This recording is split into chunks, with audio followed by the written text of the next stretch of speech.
Denver has a lot of vehicles. They are underused and overly straining our city's maintenance program.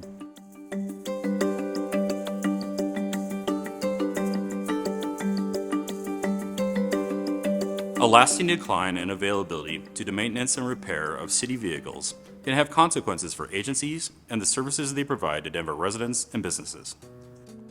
We recommend following best practices for funding the city's fleet and more efficient use of the vehicles to save money and resources in the long run.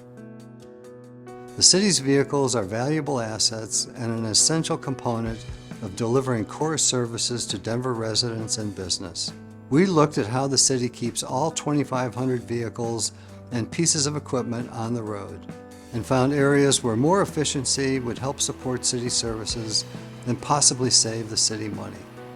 The city's fleet includes approximately 1,500 vehicles and over 1,000 pieces of other equipment, including snowplows, forklifts, and push mowers.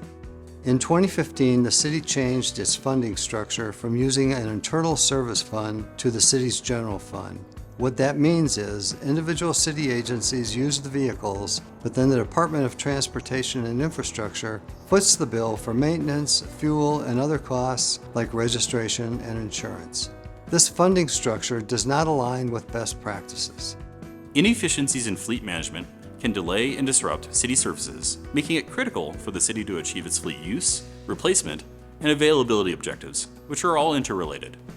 This breaks down to 3 areas of concern we hope the city will address: overuse of maintenance resources, vehicles sitting unused in an oversized fleet, and inefficiencies in decision-making due to decentralized fleet management.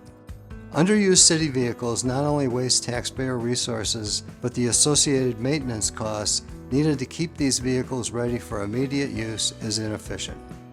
In addition, the city is overdue for vehicle replacement. Underused city vehicles continue to amass costs and take up resources even when they are not being used. Older vehicles also pose a risk to services because their reliability and availability decrease over time, and repair costs tend to increase over time. Over a third of the city's vehicles are past their useful lives. An older fleet is less reliable and requires more maintenance hours, which results in higher costs and more time that vehicles are unavailable to help city agencies deliver critical services. Vehicles allocated to agencies based on need could lead to a more balanced workload for staffing and maintenance work and reduce costs. Underlying these issues is that transportation and infrastructure lacks the authority to effectively manage and therefore optimize the citywide fleet. Because transportation and infrastructure is not a true managing authority, it can do little to prevent the fleet from becoming oversized or efficiently manage the resources like fuel.